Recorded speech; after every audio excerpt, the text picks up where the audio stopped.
Hello, good morning dear students. आज मैं discuss करूंगा बहुत इंपॉर्टेंट टाइप्स ऑफ फंक्शंस।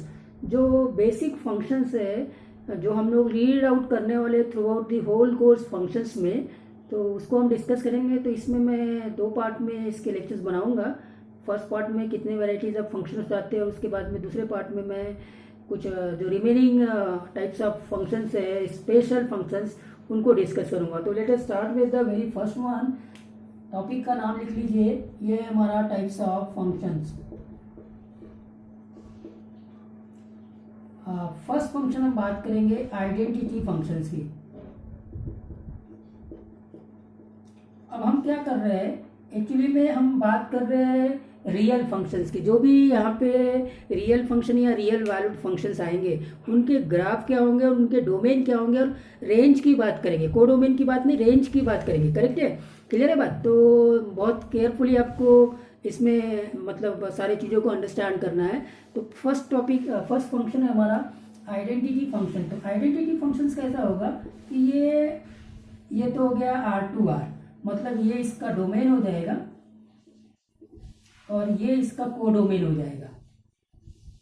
ठीक है, रेंज को देखेंगे तो आइडेंटिटी फंक्शंस कैसा होता है, f of x equal to x या फिर वाई इक्वल, क्योंकि एफ ऑफ एक्स को हम वाई लिखते हैं, वाई इक्वल टू एक्स। अब वाई इक्वल टू एक्स से आपको लाइन में मालूम होगा कि x minus y equal to zero, जो लाइन आप बनाते थे।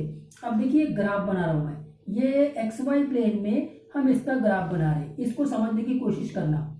ये हो गया एक्स एक्सिस और वाई एक्सिस, और चूंकि देखिए एक्स अगर जीरो है तो वाई इक्वल टू जीरो। ऐसा हमने जब हम फंक्शंस के टर्मिनोलॉजी में बात नहीं करते थे, तो ये तो एक इक्वेशन है x minus y equal to zero, और उस इक्वेशंस का ग्राफ हमने ड्रॉ किया था। डेफिनेटली वो स्ट्रेट लाइन था पासिंग थ्रू द ओरिजिन, बस वही है, बस यहाँ अप्रोच बदल गया फंक्शंस में। करेक्ट है? तो हम उसके हिसाब से बात कर रहे हैं। तो ये एक फंक्शन है। अब हम इसको एक एलिमेंट मानते हैं जो कि इस एलिमेंट के इनपुट होने से आया है एज ए आउटपुट। ये आउटपुट बन गया और ये इनपुट बन गया। तो यहाँ पे क्या हो गया, यहाँ एक्चुअली में इनपुट इक्वल टू आउटपुट है।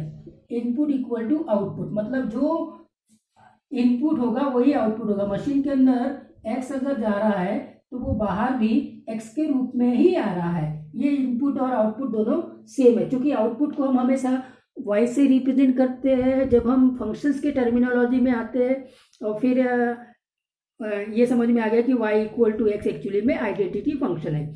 अदरवाइज जब हम 10th क्लास में पढ़े, इवन 11th में जब हम स्ट्रेट लाइंस पढ़े थे, तो आप सिंपली उसको उनके टर्मिनोलॉजी में बात कर रहे थे कि भाई x minus y equal to zero, ये एक स्ट्रेट लाइन है, first degree equation in x and y है, तो इसका जो ग्राफ होगा वो स्ट्रेट लाइन होगा। करेक्ट है कि नहीं? अब फंक्शंस के टर्मिनोलॉजी में इसको हम बोलते हैं आइडेंटिटी फंक्शन। तो अब इसके रेंज की बात करेंगे। पहले तो ग्राफ देख लीजिए। अच्छा, ग्राफ में भी इंपॉर्टेंट पॉइंट्स। तो ये आपका ग्राफ हो गया y इक्वल टू एक्स का लाइन। करेक्ट है? F of x equal to x लिखेंगे या y इक्वल टू एक्स लिखेंगे। क्लियर है? Okay fine. तो स्टूडेंट्स अब आप देखिए कि ये ओरिजिन से पास हो रहा है, और यहाँ पे अगर ये 1 है तो ये करस्पॉन्डिंग आउटपुट 1 होगा। ये अगर 2 है तो ये करस्पॉन्डिंग आउटपुट 2 होगा। तो ये तो हमारी अब y एक्सिस आउटपुट एक्सिस होता है, और ये इनपुट एक्सिस हो जाता है। करेक्ट है? एक्स एक्सिस को हम इनपुट एक्सिस बोलते हैं, वाई एक्सिस को हम बोलते हैं आउटपुट एक्सिस। कोई इशू बिल्कुल नहीं होना चाहिए। तो स्टूडेंट्स अब इसका रेंज की बात करेंगे, और डोमेन तो आपको समझ में आ गया, रियल नंबर। कैसे? आप देखिए लाइन को एक्सटेंड करिए दोनों डायरेक्शन में। अब एक्स एक्सिस में जो नंबर्स आप लिखते हैं वो सारे के सारे रियल नंबर होते हैं। वाई एक्सिस में जो नंबर लिखते हैं वो सारे के सारे रियल नंबर होते हैं। सब रियल नंबर उसमें वाई एक्सिस में आ जाते हैं और एक्स एक्सिस में आ जाते हैं। कोई इशू बिल्कुल नहीं होना चाहिए। तो इसका मतलब ये इधर एक्स, ये एक्स, ये एक्स, ये जितने भी एक्स एक्स एक्सिस पे लाई कर रहे हैं वो सबके लिए उसके करस्पॉन्डिंग वाई आ रहे हैं, और यूनिक वाई आ रहे हैं। हर एक इनपुट के लिए एक यूनिक आउटपुट है। करेक्ट है कि नहीं? 1 का आउटपुट 1 है, 2 का आउटपुट 2 है, 3 का आउटपुट 3 है, 4 का आउटपुट 4 है। करेक्ट है ना? एक एलिमेंट का एक ही एलिमेंट के साथ में रिलेशन है या एसोसिएशन है। तो एवरी का भी कॉन्सेप्ट लागू होता है और यूनिक का भी कॉन्सेप्ट लागू होता है, करेक्ट है कि नहीं? फाइन। तो स्टूडेंट्स ये ग्राफ हो गया हमारे आइडेंटिटी फंक्शंस का। तो डोमेन आपको अब समझ में आया कि डोमेन डेफिनेटली इसका रियल नंबर है, सारे रियल नंबर के डिफाइंड है, कोई भी ऐसा रियल नंबर नहीं है जिसके लिए फंक्शन डिफाइंड नहीं है, कोई इशू नहीं है। और अब आप आते हैं इसकी रेंज की, तो रेंज क्या होगा? अगर डोमेन रियल नंबर है, कोडोमेन रियल नंबर है, तो रेंज भी यहाँ रियल नंबर ही होगा, रेंज भी यहाँ रियल नंबर होगा और एक्चुअली में वो कोडोमेन के इक्वल होगा, कोडोमेन के इक्वल होगा, करेक्ट है कि नहीं? हाँ जी, ये हो गया इसका रेंज, करेक्ट है। कोई भी रियल नंबर आपने 1.2 लिया तो उसका आउटपुट भी 1.2 होगा, √3 लिया उसका आउटपुट भी √3 होगा। मतलब हर एक रियल नंबर इस मशीन में एक्सेप्टेबल है। मशीन सब रियल नंबर को अपने अंदर बोलेगी आ जाओ और तुम्हारी इसमें प्रोसेस करेगी और फिर आउटपुट देगी। आउटपुट तो वही आने वाला है जो नंबर इनपुट होने वाला है। तो डोमेन भी रियल नंबर, कोडोमेन भी रियल नंबर और रेंज भी रियल नंबर, करेक्ट है। तो range is a subset of codomain, ये वाला पॉइंट्स भी क्लियर हो गया। यहाँ पे एक्चुअली में रेंज इक्वल है कोडोमेन के। इतनी सारी बातें हैं। देखिए कैसा हो गया कि आप जब मैंने स्टार्टिंग में बोल दिया था कि आप जब फंक्शंस, रिलेशन या कैलकुलस में आते हैं तो खाली आपका अप्रोच बदलता है। बहुत सारी चीज़ें ऑलरेडी आप लोगों ने पढ़ा है। अभी मैं क्वाड्रेटिक फंक्शन में आऊँगा जो आपको क्वाड्रेटिक इक्वेशन में ऑलरेडी मैं पढ़ा दिया है, लेकिन वहाँ आपको उस टॉपिक को पढ़ने का कॉन्सेप्ट और यहाँ पे एज ए फंक्शन उसको पढ़ने का जो अप्रोच है ना वो बदल गया है। अभी आइडेंटिटी फंक्शन में आपने सारी चीज़ों को देख लिया, क्योंकि ये तो स्ट्रेट लाइन है, x equal to y, x minus y equal to 0, ये तो हम 10th क्लास से बनाते आ रहे हैं। 11th में भी हमने इसको स्ट्रेट लाइन में पढ़ लिया, लेकिन यहाँ कुछ दूसरे अप्रोच से हम उसी चीज़ को पढ़ रहे हैं, करेक्ट है कि नहीं? फाइन। तो स्टूडेंट्स ये तो हो गया फर्स्ट फंक्शन, आप इसको नोट कर लेंगे। और अब हम आते हैं सेकेंड फंक्शन के ऊपर, और हमारा सेकेंड वेराइटी ऑफ फंक्शन है कांस्टेंट फंक्शन। कांस्टेंट फंक्शन, अब इसको समझना, ये फंक्शन भी real number two real number है, ठीक है। मतलब ये इसका डोमेन है और ये इसका कोडोमेन है, ठीक है।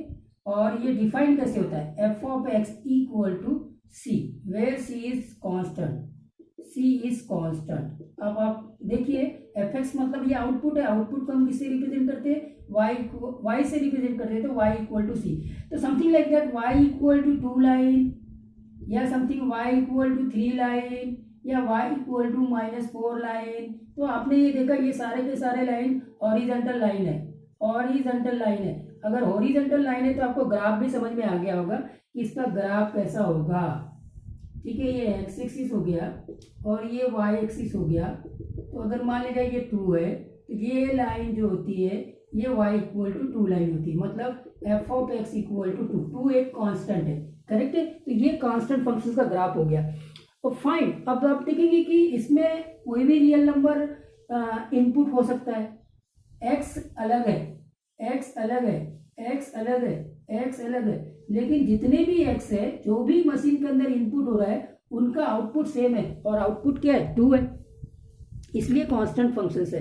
हालांकि फंक्शंस की डेफिनेशन तो लागू होती है, एक एलिमेंट उसका एक ही इमेज, उसके 2 एलिमेंट नहीं है। मैंने जैसे बोला था कि कोडोमेन के जो एलिमेंट्स है वो इधर जो डोमेन के कितने भी एलिमेंट के साथ में एसोसिएशन हो सकते हैं, लेकिन जो डोमेन का एलिमेंट है वो कोडोमेन के एलिमेंट के साथ में सिर्फ एक ही एलिमेंट के साथ में एसोसिएशन रख सकता है, 1 से 2 में नहीं। अच्छा, ये 1 से 2 में जो कॉन्सेप्ट है ना उसको ग्राफिकली हम कैसे बताएंगे उसको भी बताता हूँ मैं। पिछली बार मैं भूल गया बताना, मतलब जब मैं आइडेंटिटी फंक्शन बता रहा था कि आप क्या करो ना, ग्राफ बना लिया किसी फंक्शंस का और फिर एक वाई एक्सिस के पैरेलल लाइन ड्रॉ करो।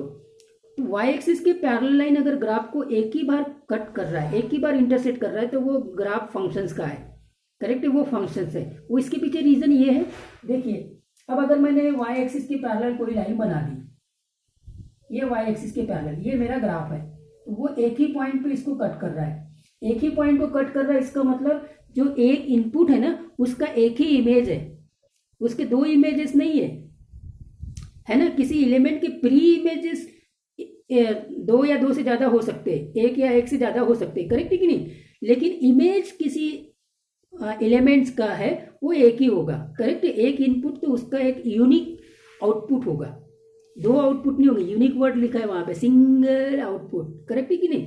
करेक्ट। तो स्टूडेंट्स यहाँ पे ये y इक्वल टू 2 आपका कांस्टेंट फंक्शन है, वैसे ही y इक्वल टू 3 बना सकते हैं, वैसे ही y इक्वल टू -4 बना सकते हैं। और आप देखिए कि जितने भी इनपुट है, मतलब ये मशीन कैसी है, ये मशीन है ऐसी, इसमें हमने x को इनपुट किया, लेकिन आउटपुट हमेशा 2 आ रहा है, आउटपुट हमेशा क्या आ रहा है, 2 आ रहा है। अब कोई 3 आएगा, किसी मशीन में 4 आएगा, मतलब कांस्टेंट c कांस्टेंट है हमारा आउटपुट, करेक्ट है।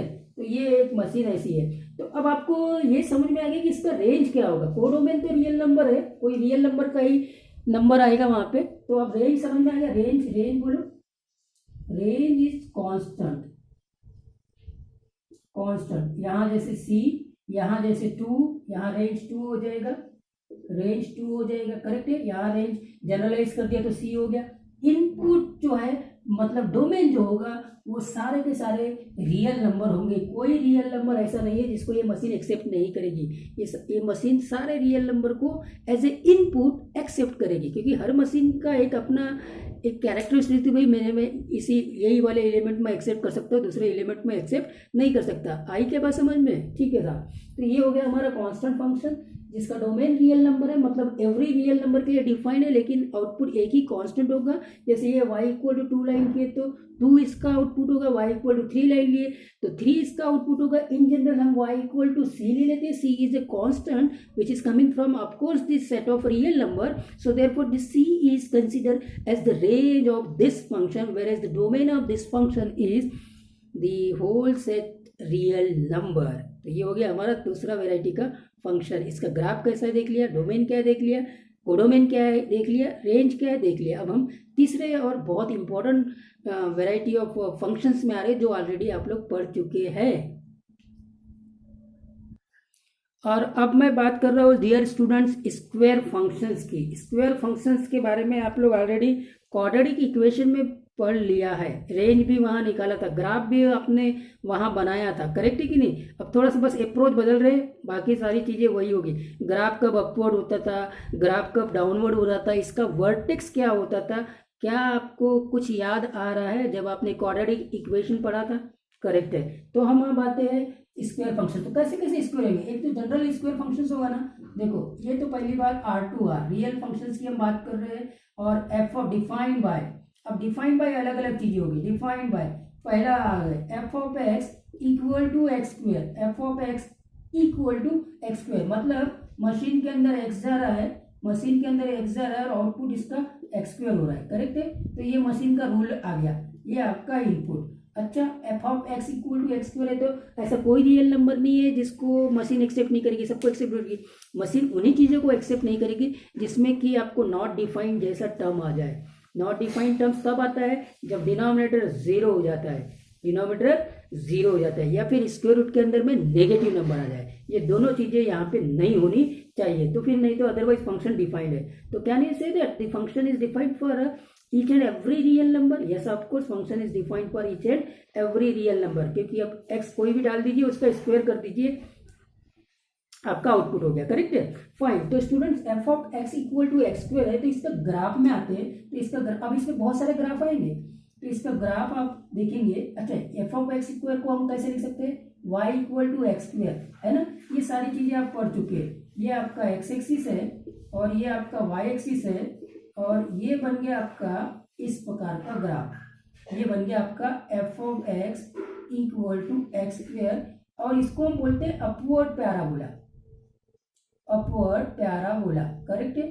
तो ये तो हो गया अपवर्ड पैराबोला जो आप लोगों ने जाना है। तो अब इसकी रेंज है ना, वाई की वैल्यू देखो 0 से स्टार्ट हो रही है, और 0 से स्टार्ट हो रही है, और ये वाई की वैल्यू इधर चलती जाएगी। जैसे जैसे ये ग्राफ बढ़ते जाएगा, जैसे जैसे ये ग्राफ बढ़ते जाएगा, वैसे वैसे वाई बढ़ते जाएगा। तो आपका डोमेन तो रियल नंबर है, क्यों, क्योंकि कोई भी रियल नंबर के लिए ये एक्सेप्टेबल है, करेक्ट है। ये भी इसमें आ रहा है, ये भी इसमें आ रहा है, ये भी इसमें आ रहा है, लाइक दैट। तो every real number is accepted over here in this particular machine, because of that the domain is the set of all real number, whereas the codomain is of course the set of real number. But what about the range? तो range आपका यहाँ पे आपका 0 to infinity है, positive infinity, 0 include है, correct. इसको हम ऐसे लिखते हैं। तो ये ऑलरेडी आप लोग क्वाड्रेटिक इक्वेशन में मैंने ऑलरेडी क्वाड्रेटिक फंक्शंस के टर्म्स में या क्वाड्रेटिक एक्सप्रेशंस के टाइप में ऑलरेडी एक्सप्लेन कर चुका है, करेक्ट है। तो यहाँ आपको कोई इश्यू नहीं होना चाहिए। ओके, तो अब आप देखेंगे कि ये एक अपवर्ड पैराबोला है। फंक्शंस का रूल कि मशीन के अंदर जो भी इनपुट जाएगा आउटपुट उसका स्क्वायर होके आएगा। इसका रेंज 0 to इंफिनिटी है इंक्लूडिंग 0, इसको हम बोलते हैं स्क्वायर फंक्शन। ओके, अब आप देखेंगे कि मैंने पहले भी बोला कि ये फंक्शन है कि नहीं है, कि ड्रॉ करने के लिए आपको क्या करो, वाई एक्सिस के पैरेलल कोई भी एक लाइन कहीं से भी खींच लो। चलिए वाई एक्सिस के पैरेलल कोई भी लाइन खींच लिया, तो आप देखेंगे कि वो लाइन इसको हमेशा फंक्शन होगा तो एक ही बार इंटरसेक्ट करेगा। ये देखो एक ही बार इंटरसेक्ट किया, ये देखो एक ही बार इंटरसेक्ट किया, ये देखो एक ही बार इंटरसेक्ट किया। तो वाई एक्सिस के पैरेलल एक लाइन आप ड्रॉ कर लीजिए, तो वो आपको अगर ग्राफ को एक ही बार इंटरसेक्ट कर रहा है तो वो तो फंक्शन है, अदरवाइज वो फंक्शन नहीं है। फॉर एग्जाम्पल अब सर्कल में आते हैं। सर्कल देखो, ये सर्कल है, ये एक्स एक्सिस और वाई एक्सिस, करेक्ट है, एक्स एक्सिस और ये वाई एक्सिस, ये बड़ा इंपॉर्टेंट पॉइंट है। तो अब अगर मैं वाई एक्सिस के पैरेलल कोई लाइन खींचता हूँ तो ये ग्राफ को 2 बार इंटरसेक्ट किया। अब 2 बार इंटरसेक्ट किया इसीलिए ये फंक्शन नहीं है। अब ये फंक्शन क्यों नहीं है, इंपॉर्टेंट पॉइंट, क्यों नहीं है बताइए बताइए बताइए, क्यों नहीं है। यहाँ देखो, यहाँ पे एक्स और वाई, यहाँ एक्स और वाई और यहाँ एक्स और वाई, इनमें क्या डिफरेंस दिख रहा है कि दोनों पॉइंट्स में एक्स कोऑर्डिनेट सेम है लेकिन वाई कोऑर्डिनेट डिफरेंस है ना। वहाँ वाई पॉजिटिव है, यहाँ वाई नेगेटिव है, लेकिन दोनों में एक्स सेम है।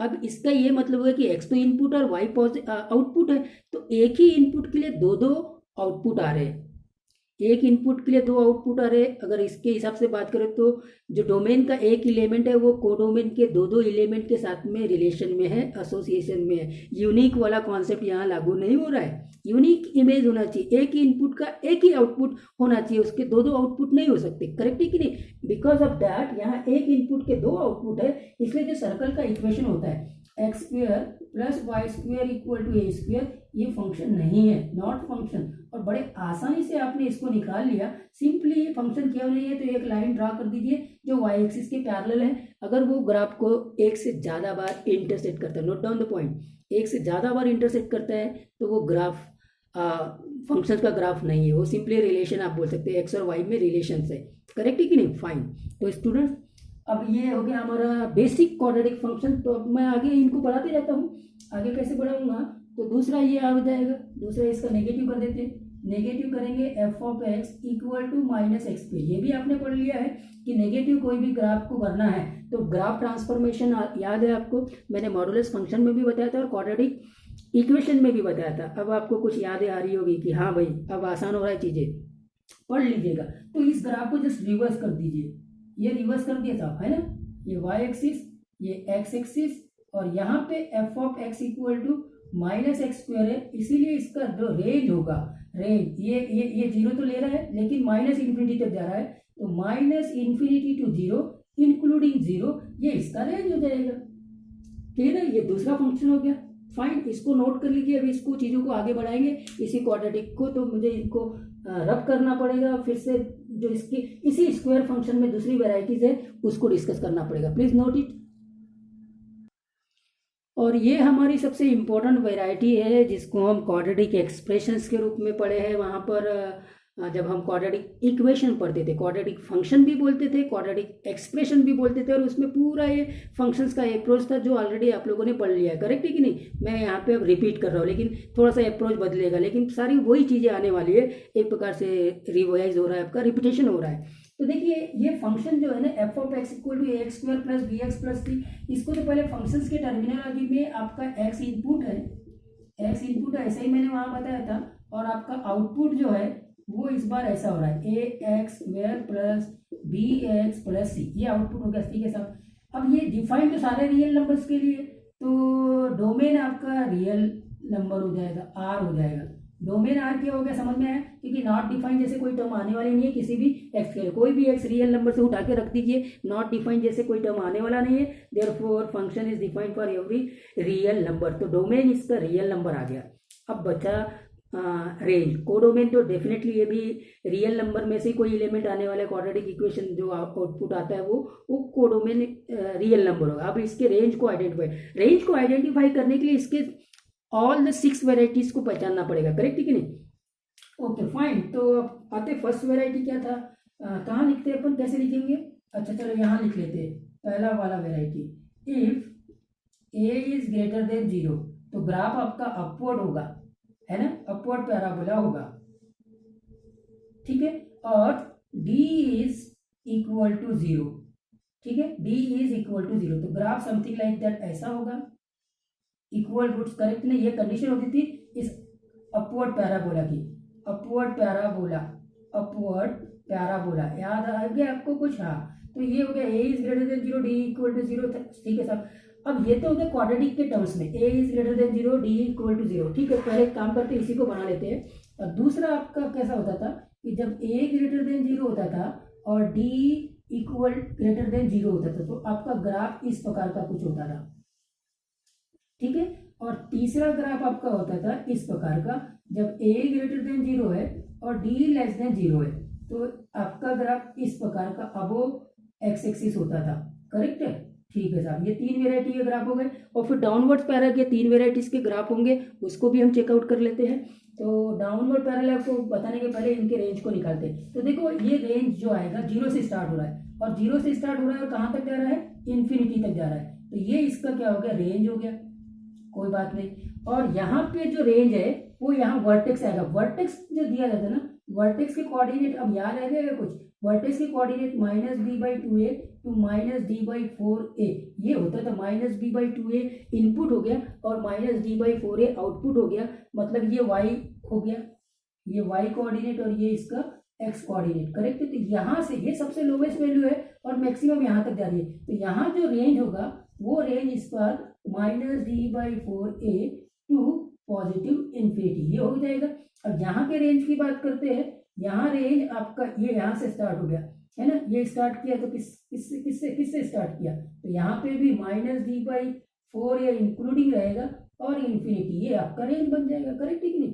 तो -d/4a कैसे निकालना है वो आप सब लोगों को ऑलरेडी मालूम है, कोई भी इश्यू बिल्कुल नहीं होना चाहिए, करेक्ट। ये हो गए हमारे 3 डिस्टिंक्ट वेराइटीज जो ग्राफ के बता दिए थे मैंने। और अब आते इसके नेक्स्ट, अभी टाइम है तो जस्ट हमारे पास में 1 मिनट का टाइम है, मैंने ये तीनों वेराइटीज के ग्राफ लिख दिए, उनके रेंज लिख दिए। इसका रेंज तो -इन्फिनिटी टू 0 आएगा, इसका रेंज -इन्फिनिटी टू -d/4a तक जाएगा, इसका भी रेंज -इन्फिनिटी टू -d/4a तक जाएगा, -d/4a इसमें इंक्लूड होगा। और ये कंडीशन आप ऑलरेडी जानते हैं कि a लेस देन 0 होगा तो ग्राफ जो होगा पैराबोला का वो डाउनवर्ड हो जाएगा, करेक्ट है ना, और a ग्रेटर देन 0 के लिए अपवर्ड होता था, करेक्ट है, फाइन। और d इक्वल टू 0 होने से एक ही रूट होगा, d ग्रेटर देन 0 होने से 2 रूट्स होंगे, और d अगर लेस देन 0 तो कोई भी रूट्स नहीं होंगे। ये सारी चीज़ें आपको मालूम थी, लेकिन फंक्शन की टर्मिनोलॉजी में आपको इनके रेंज निकालना था। और रेंज कैसे निकालेंगे, तो आपको वर्टेक्स का यहाँ पे यूज़ करना पड़ेगा। वर्टेक्स के कोऑर्डिनेट -b/2a -d/4a ऑलरेडी आप सब लोग जानते हैं। तो आई होप दैट कि ये क्वाड्रेटिक फंक्शंस के जो भी ग्राफ हमने देखे वो आप लोग सब लोग जान गए और इनके रेंज को ऑलरेडी, इसकी बेस प्रॉब्लम यहाँ वापस हम करेंगे, पहले भी हम कर चुके हैं। तो स्टूडेंट्स इस वीडियो में इतना ही, नेक्स्ट वीडियो में हम दूसरे वेराइटीज ऑफ फंक्शंस को डिस्कस करेंगे।